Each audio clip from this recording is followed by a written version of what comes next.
I've been a bit troubled this week. Christmas is coming.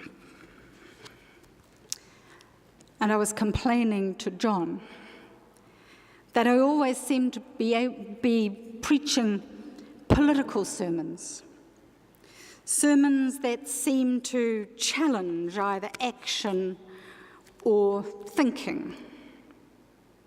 Action and thinking in relation to our world, our faith, our theology, our interior journey, although that's how it seems to me. He responded to me by asking, "What season is this in the liturgical calendar?" And then he went on and he asked another question. He said, "Are you intending to preach the gospel?" To which I replied, "Advent" to the first question, and "yes" to the second. And I thought about it for a bit, and then I remembered I used to say to students, any half-good sermon should be a message to yourself. So here I go again, in the hope of challenging myself with the gospel once more, and perhaps you too. It's been a troubling week on the television, and when we watch the news unfolding, we're presented with unfathomable violence in Syria and terror perpetuated by ISIS, mindless gun violence in the USA, incomprehensible poverty in this land that forces children and families to live in cars, and an increase in food parcels, and the dreadfully sad breakdown of relationships that sees women and men murdered by people they once loved, political manoeuvring to keep self in power, and pay rises and bonuses awarded to those with already eye-watering incomes, and decisions by leaders that ignore the plight of our planet Earth in favour of increasing consumption.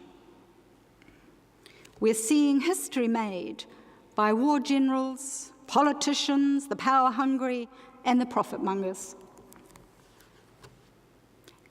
And then we come to church.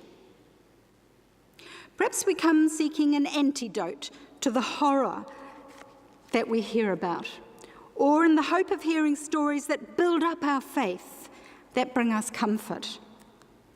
And we hear, "Prepare the way of the Lord, make his paths straight. Every valley shall be filled, and every mountain and hill shall be made low, and the crooked path shall be made straight, and the rough ways made smooth, and all flesh shall see the salvation of God." Great, we might think. Wonderful, I can hope for that. But we need to pay attention to the beginning of the reading that was set for today, that includes those words you've just heard. We need to pay attention to the bit where Luke sets out the historical context, because that's where we hear that it was the 15th year of the reign of the Emperor Tiberius, when Pontius Pilate was governor of Judea and Herod was ruler of Galilee, and Annas and Caiaphas were high priests. That doesn't say much to us, it doesn't mean a lot to us, but all who heard the writings of Luke way back would have known what he was telling them. They would have known that encoded in that little bit of history is very important information. They would have known that when John began preaching his message of repentance and baptism, Tiberius from his base in Rome was engaged in a bloody purge of anyone who seemed to be in opposition to him and to the Roman rule. And Herod, he was bleeding dry the treasury in Galilee. And eventually, Herod, in about AD 29, was responsible for the decapitation, the chopping off the head of John the Baptist. And Pontius Pilate, well, he was a bit of a lad, and he too was not opposed to follow Tiberius's pattern. And in a few years after the death of John the Baptist, he authorized Jesus' crucifixion along with thousands. The times were terrible. We're hearing stories about politicians, war generals, the power-hungry, and the profit-mongers. What's changed?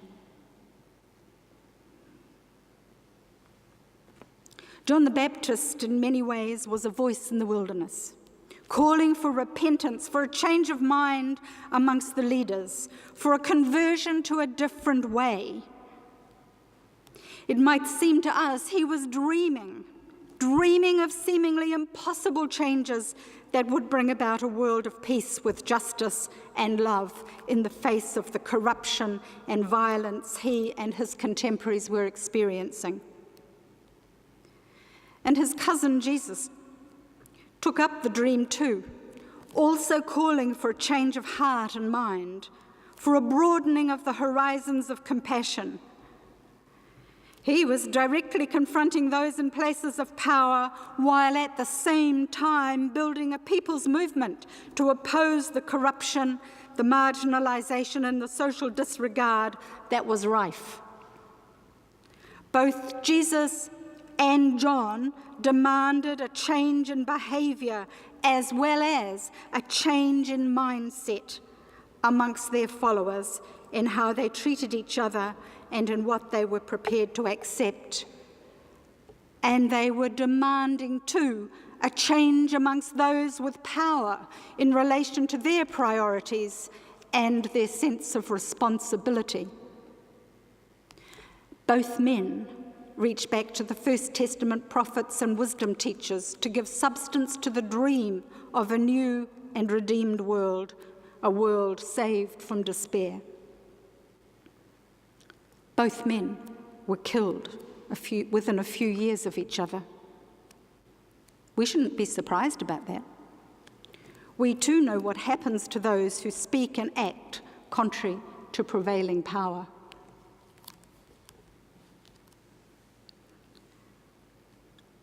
We could tell a version of Luke's story in our own time, citing Syrian leadership and ISIS, noting the supply of weapons of war from Russia and countries in the Western Alliance. We could tell of the migration of millions of refugees trying to escape the horrors of their homeland. We could point to racism and sexual violence and to poverty here in our homeland. We could name those in leadership, presidents and dictators, CEOs, and those holding ministerial office and leadership of various sorts, all leading the way to water shortages, to poverty, to rising sea levels, to war, to the continuing abuse of women and children. We know the names of many of them. Do we have the courage to shout out about it? To be the voices in the wilderness in our own time, demanding repentance, demanding a change of mind about what is important in earth today? Are we preparing to do that? As Bishop John said last week, there are no easy answers to any of it, but we can speak out.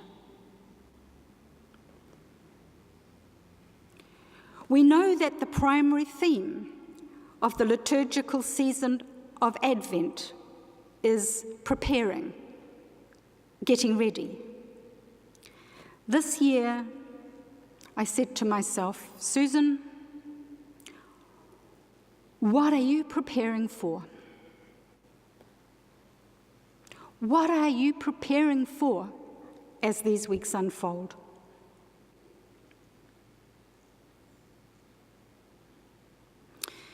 In church, we say in all seriousness, we're preparing for the birth of the Christ child, the one we sing about as the hope of the world, the child of peace, the child of love. But the Advent readings that we hear are not about that baby. They're about a world of 2,000 more years ago and the horrors of corrupt leadership and the desperate need for different thinking, for repentance, for that change of mind, for that broadening of vision. The readings are about not losing hope in the dream of a world where peace and hope and love are key markers in decisions and in relationships. Are we preparing to keep the dream alive, even in the face of today's horrors?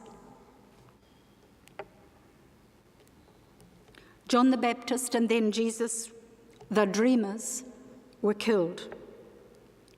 One decapitated, one crucified. But the dream of peace with justice that empowered their lives has reached through the centuries to us. And they leave us with a sacred and solemn charge to hold on to the dream in the face of horror.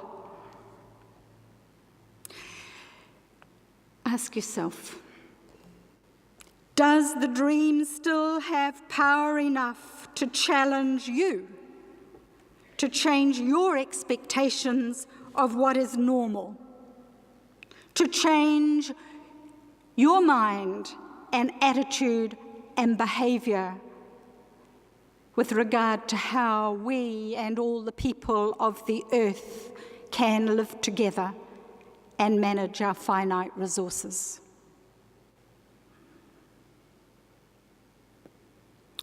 I read somewhere once, we can choose to do justice out of love, or we can choose to be violent out of pain.